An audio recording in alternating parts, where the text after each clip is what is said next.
So, thanks for joining everyone. A warm welcome to all of you to this session of Narrating Difference, a comparative literature research forum. We have Udbhas Kumar Bhoi with us today, and his session is titled Literary Layering and Censorship in Architecture.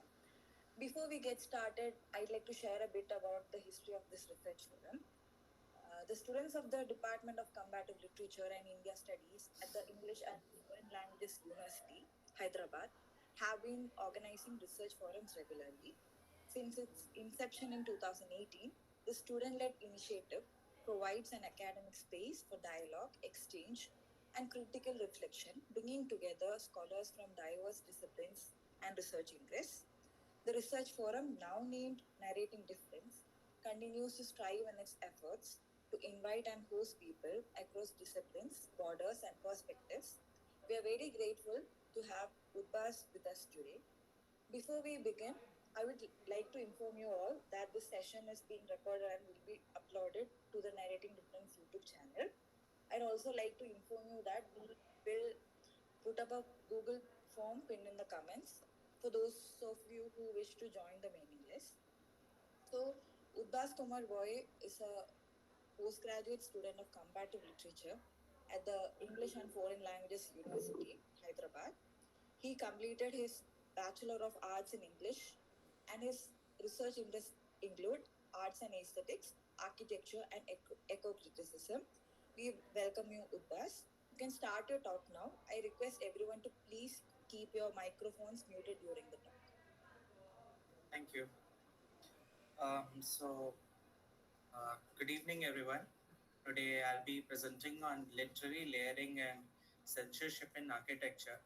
And what basically we're going to do is we are going to read into architectural spaces and how it interplays between the production, rewriting, and control of memory and meaning in such sites or architectural spaces, or as people would commonly call buildings. So, the particular text on which I'm planning to focus on today is Amor Tal's 2016 novel, Gentleman in Moscow, within which we will take a closer look at the Hotel Metropole in Moscow, which stands as the prominent setting in the novel. Now, when I say it, reading architecture is in this way is to move beyond a simple aesthetic understanding or appreciation of the architectural site. So what we usually do is that we go to a monument, we see a building, we aesthetically appreciate it, say it's very beautiful, and then we come back. But we forget about the nuances, we forget about how ideology, especially the people who built it and the people who used other people to build it, and then memory of the people residing within it or going by the building every day, how those ideology and memory plays into give meaning to that certain building. I mean, buildings, although made of stones and bricks and cement, is an active space. I mean, you could call that buildings are very much stationary and stable, but they are also an active space where memory and history is situated, where they are inscribed. Inscribed in the sense is physically inscribing these days as well, and also that people stay, so they have memories of those buildings. They do it every day. So there are many methodologies to see through when we are observing a building, or rather, in this case, reading a building. But what especially helps while reading a historical fiction, I mean, since the novel is a historical fiction, or as a matter of fact, any literary or non literary text, because you can read everything, is to see how the environment around it reacts with it. Now that people, their ideology, and systems around it continuously interact and give a very uniquely subjective meaning to these buildings. And with each meaning, uh, the building gets a certain layer of memory, and a subjective interpretation of history alongside it, which also consciously or unconsciously prefers one meaning over the other. So the first term which we come across today is palimpsest. A palimpsest comes from the Latin palimpsestos, which refers to a manuscript or a piece of writing material on which later writing has been superimposed or effaced earlier writing. For example, if we see this notebook here, we see that it's earlier it was a blank page and then you write on it. And then some people prefer to highlight certain portions of the texts. So you highlight it, you scribble on it, you make doodles on it. So what you do is that you add layers upon layers upon layers on this text. Now, the word palimpsest, apart from literary and textual studies, is also used in architecture, archaeology, and other studies. So, uh, we are going to use that as one of the frameworks to see a building. And the second term, definitely, here is censorship. So, censorship usually it refers to the institution, it refers to the system or practice of censoring or removing. Now, seeing through architecture, as we are talking about architecture itself, censorship becomes dangerously close to the meaning of layering, as it, just as a palimpsest, superimposes one idea or perception or meaning over the other. Yet, censorship comes with a very deliberate control of visibility, which determines what layers you are allowed to see and what layer is to be obscured. So, if I tear one section from the page, you cannot know what that portion of the page talks about. So, coming further, we see two theoretical frameworks which come into being while reading architecture. A lot of other theories might come, but these are the two theoretical frameworks which, especially, I had in mind while I was reading the novel or thinking about this specific topic. So, the first one is Lieu de Memoire. It's French for the site of memory. Now, Pierre Nora is a French historian and he popularized this idea of the site of memory or lieu de mémoire in his very eponymous work, Les Lieux de Mémoire, and it was published between 1984 and 1992. In that, he says that a physical space, he says that the site of memory or the lieu de mémoire is a physical place or object which acts as a container of memory. So you go to a building, you see, you stay there for a while. Maybe you work there or maybe you live there, and you come back, you go somewhere else. It contains your memory. You have a memory of the building, and the building, philosophically speaking, has a memory of yours. He quotes that memory attaches itself to sites, whereas history attaches itself to events. Now, moving to the other side, Henry Lefebvre, in his work La Production de l'Espace, contends that space is neither a thing nor it is a container, but it's a product and it's a means of production. Now, ascribing to it, space is produced and it's constructed socially through a set of human relations. So, it does not contain a memory like it's a container, but it contains memory in the sense you go and you interact with it, and so it happens to produce memory for you, or it produces that space in which you are staying. Until and unless that's an empty space. Now, within this conflict between Nora and Lefebvre, these gaps, the observation of spaces that we are doing through the lens of a palimpsest helps us more. So, as a palimpsest or simply as an architectural layer, spaces do not merely contain memory, but they also produce the conditions to which memory can appear to reside within it. So, for Nora, space seems to be stable and storing, while for Lefebvre, space is dynamic and producing.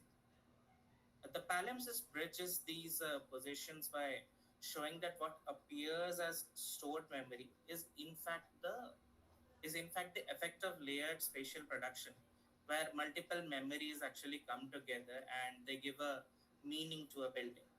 So, a architectural space or a palimpsest or a layer, it seems to hold the past not because memory resides in it inherently, but because there are successive acts of inscription of those memories erasure of those memories, and reinterpretation of the memories, which create this sense and this impression of continuity. Now we'll come to the text and we'll see it specifically through the Hotel Metropole. A Gentleman in Moscow, as I said earlier, was written by Amortals and it was published in 2016. The novel itself is set in Moscow during the early years of Stalin's regime, that would bring it to around 1918, 1923, around. So the novel follows Count Alexander Ilyich Rostov, that's his full name, who is, or rather was, the member of a landed gentry back in the days of the Tsar before the revolution took place. So Rostov is arrested and he's tried by the Central Commissariat after the October Revolution of 1917. He was in Paris, he comes back to Russia and is arrested and tried for social parasitism. Now, social parasitism is a political or was a political crime where individuals accused of living off the efforts of others were persecuted. So, if you were a landlord and you did not do the farming work yourself and kept, a lot of serfs or laborers, and you used their work to gain profit and live off it, you would be declared as a social parasite back then, and you will be arrested and persecuted for it. Now, this happens, and Rostov is put into house arrest. Now, Rostov's earlier revolutionary poetry, he writes, and it's mentioned in the first pages, saves him from the scaffold. He was supposed to be put to death, but he's saved from it because he wrote revolutionary poetry and it impresses the commissariat. So he's put under house arrest at the Hotel Metropole. The Hotel Metropole, or Rostov's prison as I call it, was built between the 1819 and 1905, and it was made in the Art Nouveau, or the Russian revivalist architectural forms. So Art Nouveau, or new art, was characterized by this sinuous, flowing lines, whiplash curves, natural and organic motifs. So some sort of natural elements was integrated into architecture, and it was very flamboyant, very descriptive, and very beautiful. The particular image in this slide, if you see, it's a mosaic from the Hotel Metropole. It's made by Vrubel and it's titled as The Princess's Dream. So many of the Art Nouveau structures in Russia, it were built in large cities like Moscow or Saint Petersburg, and they were usually built by merchants and old believers. Now, old believers were people who were members of the Russian Orthodox Church, and especially followed the liturgies or the rituals that were there before the 1656 reforms of the church. So this brought them into conflict with the Bolsheviks, who actually advocated for strict state atheism and the abolition of religion. So the hotel was built in the Tsarist era, and later on it was nationalized by the Bolshevik administration in 1918. After its nationalization, it was renamed as the Second House of Soviets. So earlier, since as it is evident in its name, it was a hotel, but after its nationalization, it was repurposed into a lot of sites. A site for house arrest. So in certain rooms, they would keep people in their room cells or room prisons. There were bureaucratic meetings in the meeting spaces of the hotel, and there was also state offices in that very same space. The Bolsheviks criticized the Art Nouveau form. They called it decadent, they call it bourgeois and aristocratic because it was very, flamboyant and so on. And they preferred the socialist realism form of art and architecture over others. And hence they wished to censor, erase, or layer upon the Art Nouveau structure. Hence, it also raises the question on whether these transformations, where we see that a hotel is also being repurposed as a bureaucratic office or as a meeting space, does it erase the meaning that it was given to earlier. So, was this an act of layering or was this an act of censorship? Is a question that comes to our mind. Architecturally speaking, the Hotel Metropole, although physically remained and still is an Art Nouveau building, because since after the Russian Civil War, not a lot of structures remained intact and they needed offices to carry on. They kept the physical building, but ideologically, they layered it with the various definitions that were given to this hotel. And not only the new occupants, the Soviets or the Bolsheviks, gave it meaning, the inhabitants also gave it a certain meaning. So, for a person like Rostov, who was a political prisoner, made it his new home, while for the Soviets it was an office. While the style of Art Nouveau for Rostov was a nostalgic memory of the past, for the Soviets it was more like a decadency. So, what we see here is layering at the level of the structure, where the Art Nouveau building is used by the Soviets. So, it belongs to both the Tsarist and the Soviet era, is also censorship at the level of meaning, because it erases that Tsarist meaning and makes it a Soviet building which they inherit.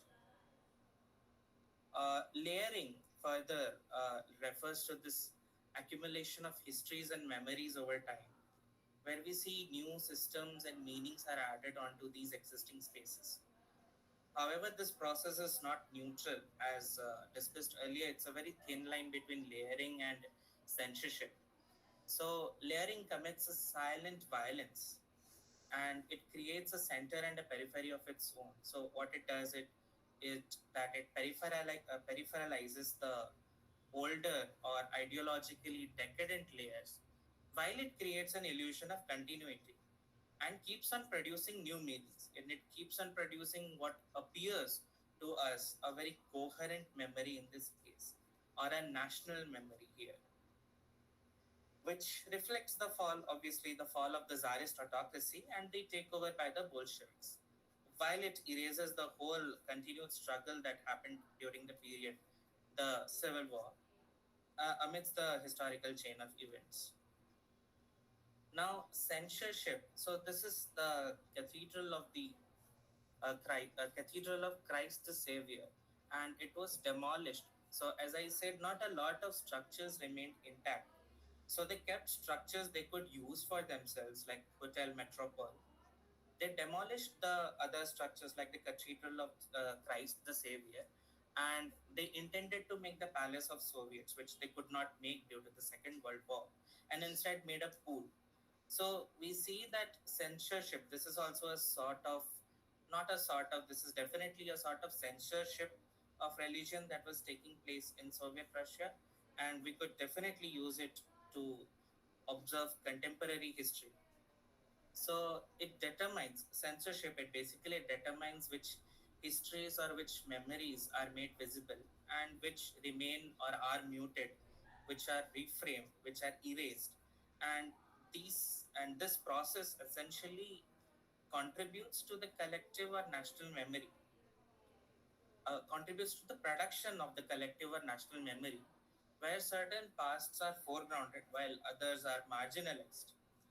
So when we see the Hotel Metropole, one of the mosaics that we saw, if you look in this photo, we see there were like four mosaics on four sides of the hotel. So this is one of them as well. So in the Metropole, this dynamic especially becomes particularly visible. So I'll read a few quotes from the novel, and I think it will suggest us how this process happened. So it says, and I quote, because the Bolsheviks, who were so intent upon recasting the future from a mold of their making, would not rest until every last vestige of his Russia had been uprooted, shattered, or erased.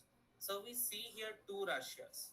His Russia is Rostov's Russia, which was Tsarist, which had a landed gentry, where he was part of that landed gentry.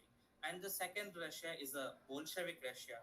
It's a Soviet Russia, which is intent on recasting the future from a mold of their making, and it would not rest until every last vestige of that Russia, which Rostov belongs to, is uprooted, shattered, or erased.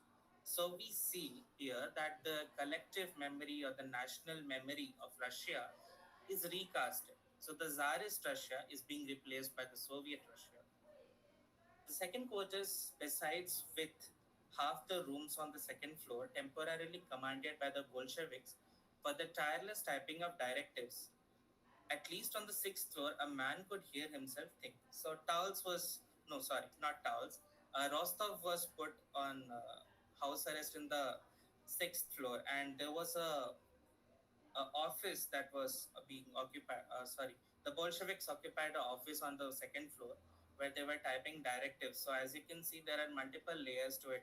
The floors itself become a metaphor of this layering, if I should say so. Now, this produces what can be understood as a Potemkin facade because the building remains the same. It's the same Art Nouveau building, the Hotel Metropole, and so on, where the surface remains, but the meaning inside is also ideologically transformed and according to what the institution, or in this case, what the state wants. So censorship is not only physical, it does not always need us to strike off a statement or it needs us to demolish a building, but sometimes it's also functional, sometimes it's also psychological, and it creates the Potemkin facade. Now, this was all the talk of the novel, and this was all the talk of the memory the Metropole Code held. But contemporarily speaking, there are a lot of such examples of censorship and layering, risky layering that occurs in India as well. It shows the implicit violence that this layering and censorship holds, especially in projects which are labeled as redevelopment projects or beautification projects. So these examples, like here we see a few news headlines which talk about the demolition drives at the Manikarnika Ghat in Varanasi. So essentially, what happened is that the Varanasi Municipal Authority decided that it was a good time to demolish the Manikarnika Ghat structures and make a new, beautify the region, redevelop the place while they were actively breaking statues which were from the 16th and 17th century. So they created a national memory of their own where it was supposed to be beautiful rather than part of a larger history. Also, the redesign of New Delhi's Central Vista, what was Latian's Delhi and became Modi's Delhi, reflects a form of layering in which colonial structures are not erased but they're reinterpreted and monumentalized to align with the contemporary national narrative. Thereby, it rewrites rather than removing the past. So we see the old Parliament building becoming a museum, and the new Parliament building, well, the new Parliament building. In contrast, if I were to say, Varanasi takes a more direct form of censorship where these historical layers are physically removed or marginalized. And it's not always that architectural features are removed, but they also have a certain effect on people inhabiting or residing within it. So during the G20 summit in 2023, we see that the beautification drives that were happening in Delhi involved concealing visible property. So they would conceal the slums with green screens and other sort of other methods, subtle methods of censorship. Which I mean, the Potemkin facade that I was talking about, it becomes a Potemkin facade, where reality of India's poverty is not altered, but it's selectively hidden, just so as a temporary method of solution. Not together, and to conclude, these instances reveal that architectural spaces do not only accumulate history, but it also actively regulate in what is visible and what is remembered and what ultimately you would recognize as national or collective memory. Thank you.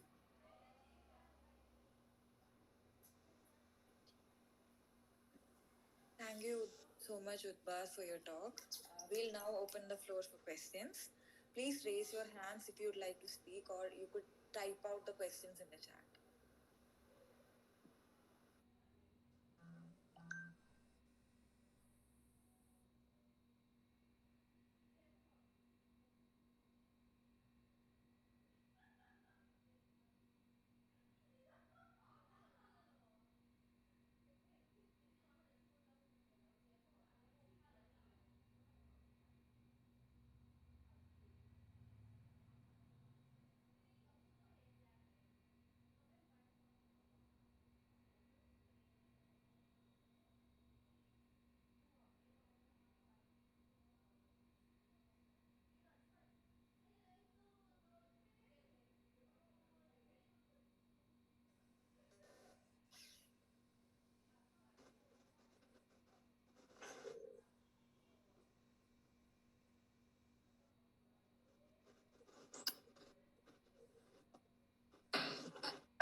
I'm finding this a little irritating, the fact that no one's saying anything.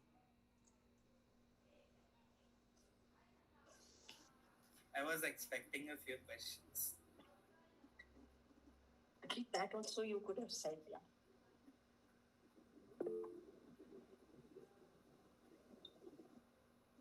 Yeah, we do have questions. Please unmute and ask. Thank you, Udbhas, for the talk. Um, so I have a comment and a question. Um, Actually, he's my roommate. He's just here.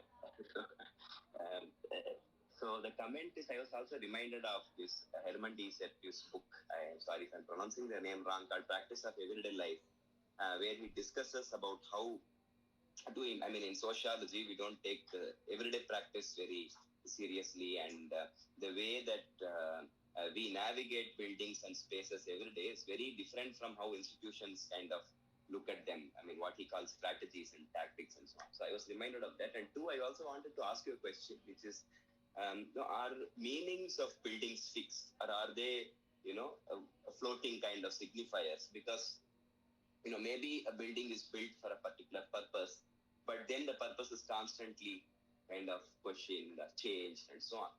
So I wanted to, so for instance, be it Hagia Sophia, or be it in Tamil Nadu, how certain Jain and Buddhist temples were turned into Hindu temples and so on, are your own example of Soviet Russia's engagement with Tsarist buildings and so on. So I wanted to, are the meanings of buildings fixed? Or do they have a fixed meaning? And that was the larger question. Thank you. Thank you for the question, Sagar. Um, the meanings of buildings, the people who make those buildings, they fix a meaning to it. But I think it largely changes according to time. So I hope that answers your question. It, I mean, if I were to give a few examples, like in case of the church that I was showing, would you rather, if you think of the land as a space, the land earlier before it was made into a church was established there, it was maybe a farmland or maybe it was a wasteland. And then when a church is built, it becomes part of the religious institution. And then it was demolished and they wanted to make the palace of Soviets, but they could not. And then Khrushchev thought that it does not look good if we have a vacant space right in the middle of our capital. So they made it a swimming pool instead. And it stays. So buildings do not have meanings, but the people who make those buildings usually tend to give a certain meaning. Also, Utkrishta's question, can it be said that this layering can also create dimensions to an architectural space? Because layering is subjective individually. Yes, layering is subjective individually, but usually what happens in historical events, as we see in this case, the Russian Revolution, there is a certain community expectation, if I wanted to say, on what a space, on what dimension, on what an architectural space should be. So layering definitely creates dimensions to an architectural space, and everyone gives a subjective meaning to it. But sometimes when the institution as a whole wishes to give a separate meaning to the layers, it stays more than the individual meaning. I hope I answered your question.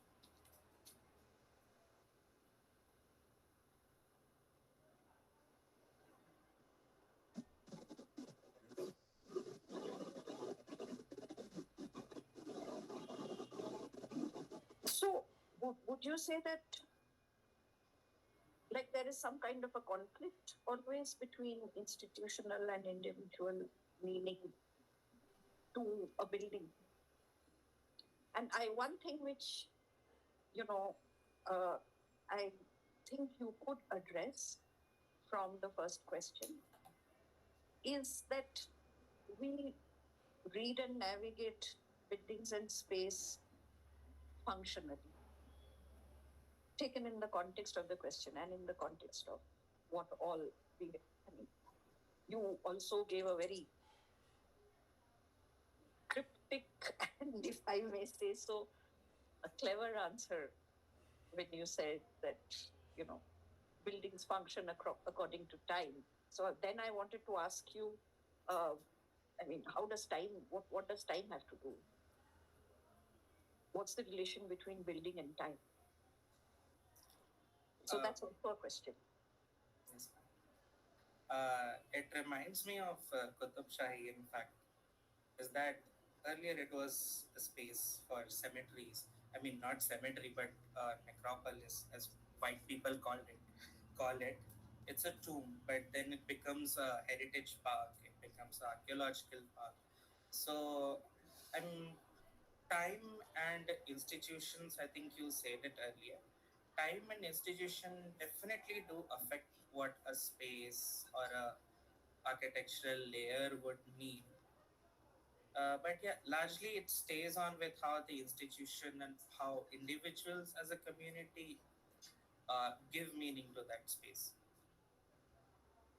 I think I messed it up a bit, but No, not at all. Actually, I was only wanting you to connect those two.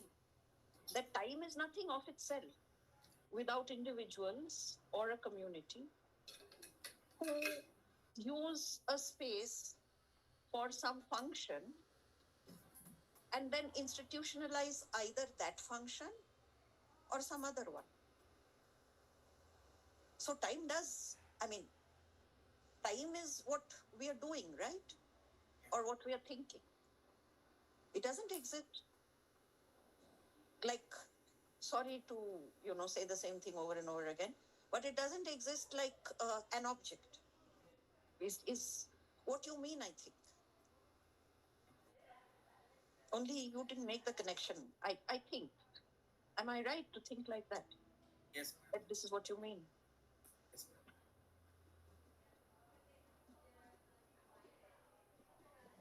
Because the other thing that I thought of while we were, talking about how the Soviet Union, while you were talking about how the Soviet Union sort of repurposes architecture from a previous time, two things immediately came to my mind, and some of these we have talked about also earlier.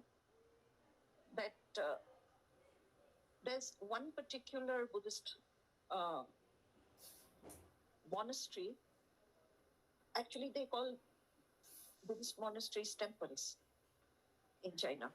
So there is this temple behind the Forbidden City, which has a board there thanking Premier Zhou Enlai for keeping this place, literally alive. Otherwise, it would have been razed to the ground during the Cultural Revolution. So that's a communist state. And the other thing in the same communist state is actually the use of state funds to preserve the past. Literally. And again, this is what we have talked about earlier, that you have sort of in one guided tour, you have a Taoist, I forget what they call it. They don't call it a monastery or a temple. But you have I think you call it a Taoist spot and a Buddhist temple. And then further on, a marvel of engineering dating back to 6 BC. Waterways. This, of course, we have talked about. So all of this is,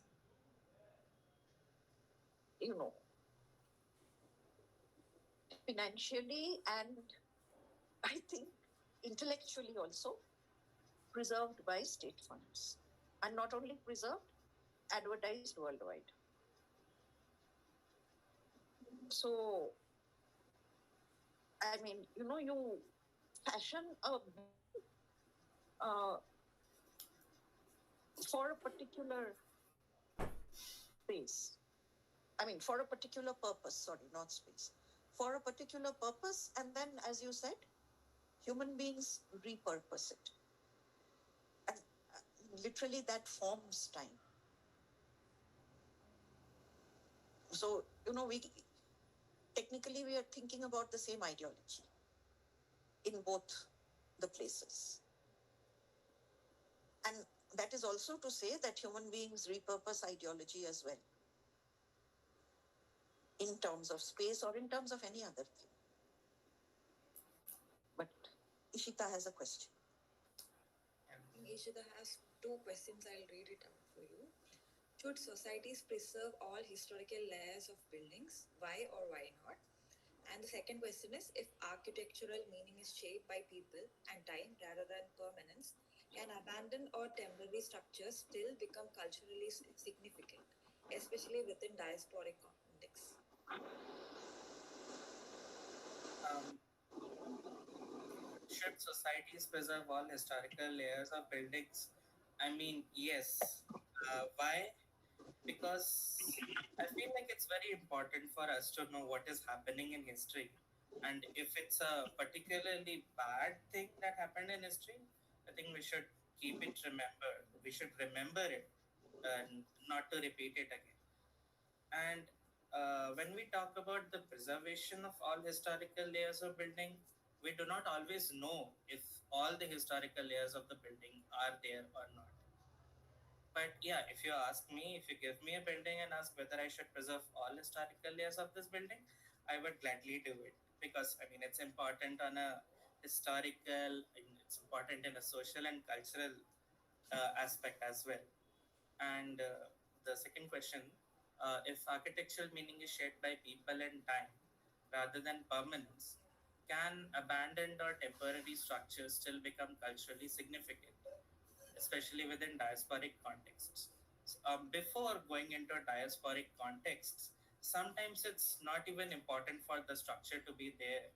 For example, I remember a few years before the COVID pandemic, I remember this larger archaeological need to, I mean, it emerges from a long time back. This actual archaeological need to find Alexander's tomb or the tomb of Achilles and Patroclus because these were like really important political figures or mythical figures where people would take their name and then they would take a narrative and then they would rule because every like the word Kaiser even comes from Caesar, and Caesar wanted to be Alexander, and Alexander wanted to be like Achilles. So, and since there are no monuments or tombs that still actually stand these days, or some of them in very bad conditions, it also, even if they are not permanent, even if they are abandoned or do not even exist, because I mean, who knows Achilles or Patroclus existed, but it still gives a certain meaning. It still gives a certain ideology to it. And within diasporic contexts, it reminds me of the tomb of Cyrus the Great in Persia or in Iran, where both people who supported the Shah also look to that greater past, that quote unquote greater past, which was Persia. And while the current regime in Iran also looks back to Cyrus the Great. So they celebrate the 2500 birth anniversary or the death anniversary of Cyrus. So within diasporic contexts, it also, I mean, remains the same, where structures, whether abandoned, whether temporary, permanent, or absent, still have a certain meaning, which, I mean, stays in the cultural contexts or the mythical contexts, and they give a certain meaning to it, a meaning and an ideology to it.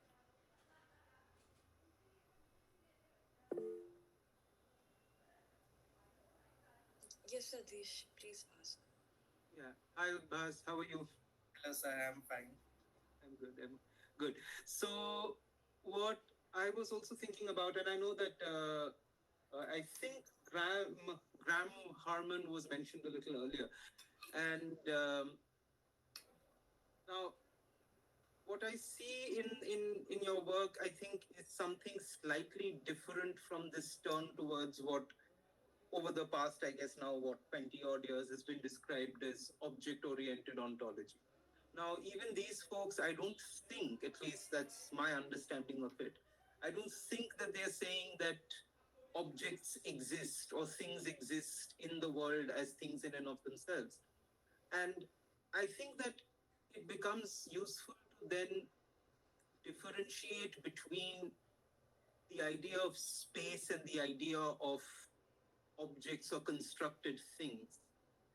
And this idea of layering that you're talking about, I think becomes a very interesting thing to think about. There are at least two different things I'm thinking about, very different from one another. One, because you mentioned Russia, and I thinking of the protagonist in White Knights, who keeps walking past this house, right? There's a pink house that he keeps walking past. And then he walks past it one day and it's suddenly yellow. It's like a very jarring, bright, garish yellow. And then he just kind of starts to think that the house must be sad, right? I mean, to be painted such an awful color. I'm also thinking of a scene from this novella by Tagore called Choturango, where there is this indigo factory that's quite literally being consumed up by the earth from which it rose. And that kind of marks a certain passage of time.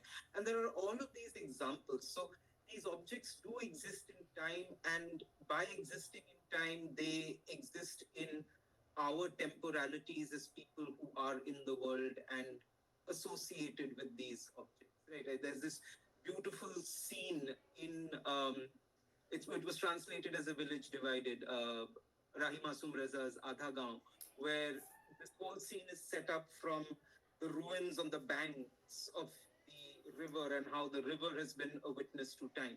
So there, I don't think that as people who read literature or who work with texts, we can think of objects as things in themselves in the world, kind of having meaning in and of themselves, or whatever. But I was also curious again, as Ipshitadi also mentioned, that how do we then also account for this passage of time? Because it's not as simple as saying that, oh, a thing means something in and of itself, or its meaning is always relative. So is that then being mapped textually? Is it being mapped representationally? Of course, there are superimpositions.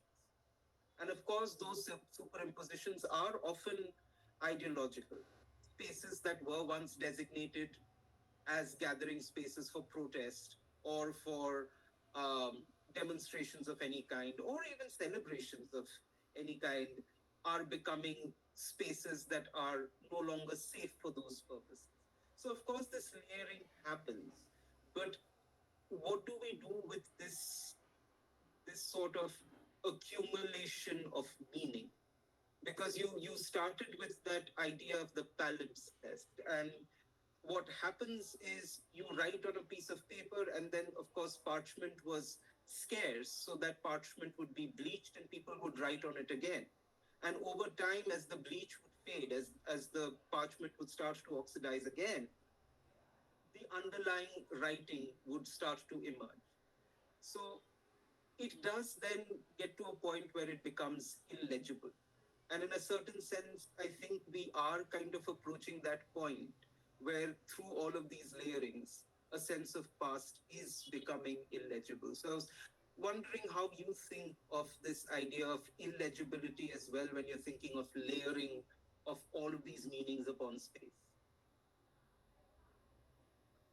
It actually gave me a lot of food for thought. Now that you have said that sites can also be illegible. And it also reminds me of the question by Ishita, which says that what happens when it's no longer permanent and it eventually becomes illegible. I actually don't really have an answer for it, but it's quite interesting to think because we when we put it against two different timelines, like the timeline of someone's life and then a building, sometimes it becomes very overwhelmingly large for us to understand how long back a site can go, and it obviously makes it illegible and unrecognizable to us. So yeah, that's actually a good food for thought I got from you today. I really don't have an answer for that.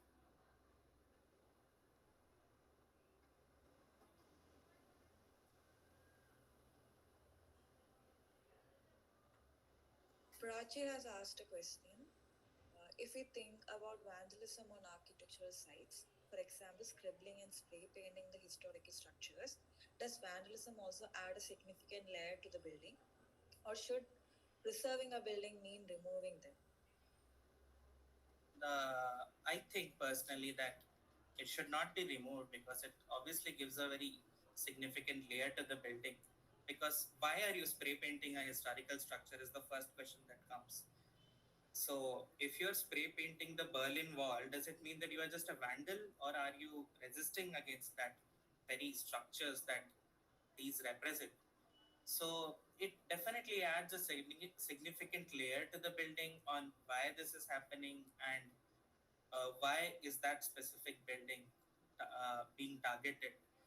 And going back to graffiti and vandalism, it is seen as a counterculture. It has always been seen as a counterculture, something that is not desired but still done by people.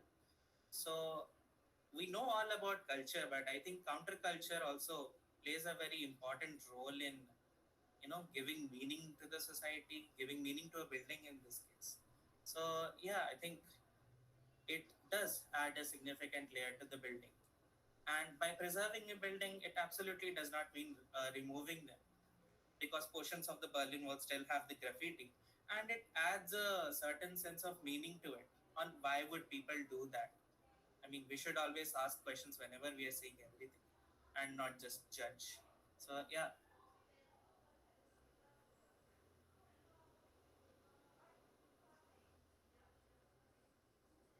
So Chinmay has typed on, not a question, but just a quick word of support to Udbhas. It was really nice to hear you speak. Thank you. And also, just for fun, the word accretion has fallen on my ears recently in my circles because some friends happen to also be working on the balances. Paired with words, concepts like layer, sedimentation, balances, there's a repertoire here that can be very useful in our work. thank you, Chinmay. I'll look out for those keywords. Thank you.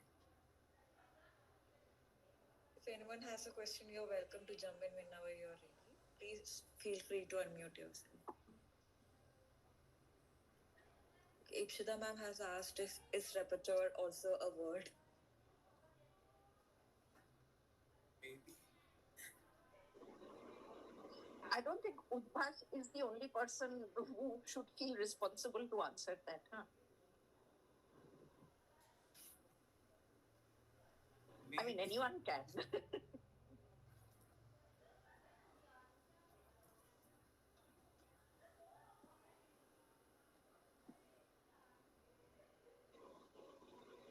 Oh yeah, Rupesh joined. That's nice. Actually, Chinmay, perhaps.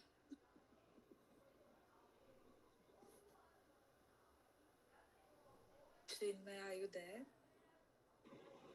No, maybe he can't speak at the moment. That's also possible.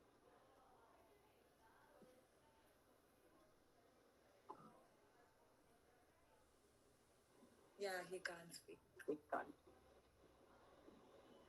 Well, whoever can, maybe. No, really. No, sorry. Just ignore me. I guess repertoire can be a word. I mean, it means something, so it's a word.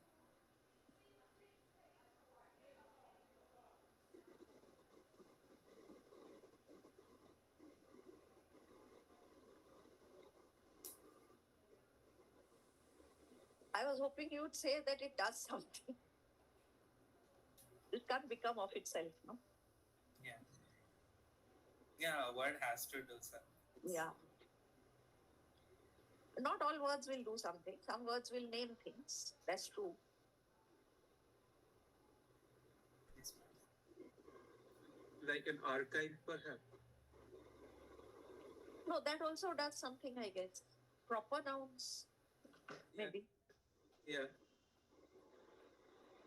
I mean, even though I guess at least they have meanings which are not necessarily always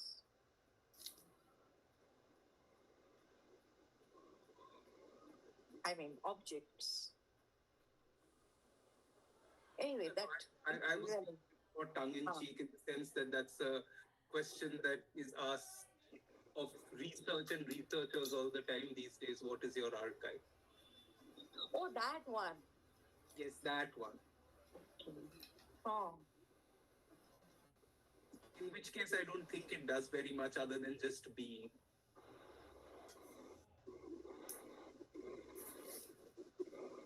Yeah, and metaphorically, you could imagine it as a space instead of an action. Yeah, yeah. The repertoire then is something to do something with. At least that's the way I look at it. An archive is something that you act upon or extract from. And it just kind of signifies a certain approach to things in my mind.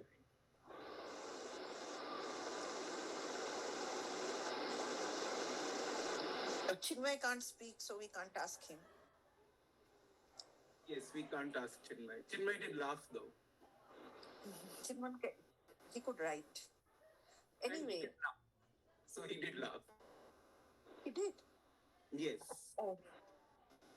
A little smiley face, rather Ah. laughy face, just kind of floated.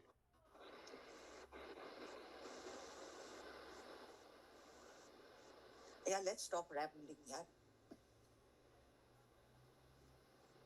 No, Chinmay said something very serious. A repertoire and an archive, for that matter, is purposive. Yeah, very true, actually. Yeah.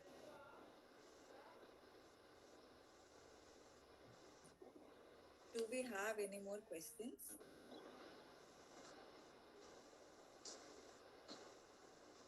We have something very important. I mean, at least in my understanding, it is very important. And Rupesh, will you say, please?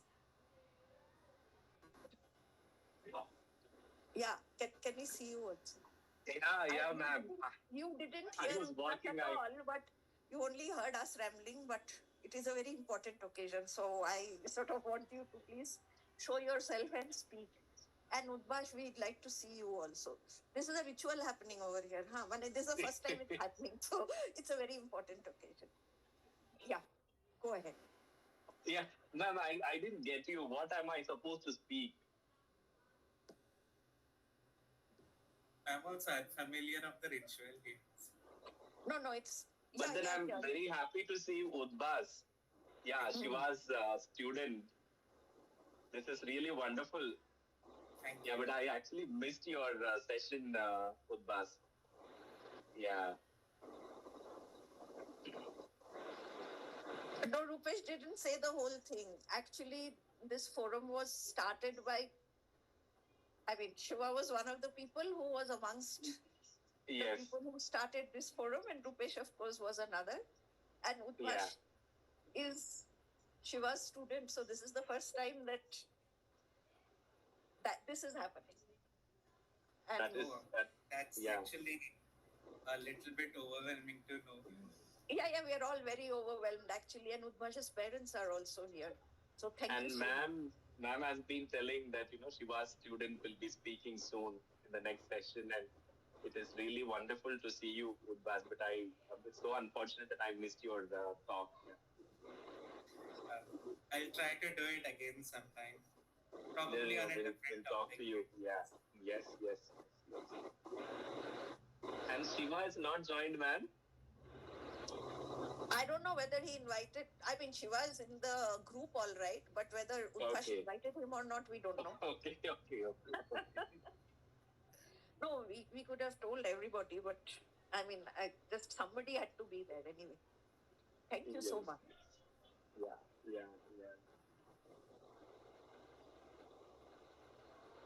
Thank you, Udbhas. Thank you, ma'am. Thank you. Thank you. Yeah, I mean, if we don't have any questions, Siddhi, up to you now. Yeah. So if there are no further questions, we'll bring this session to a close. I sincerely thank Udbhas for his talk today. Thank you everyone who attended and participated in the session. We hope to see you all at the future events of the Research Forum. Good night. Good night. Good night. Thank you. Good night. Good night.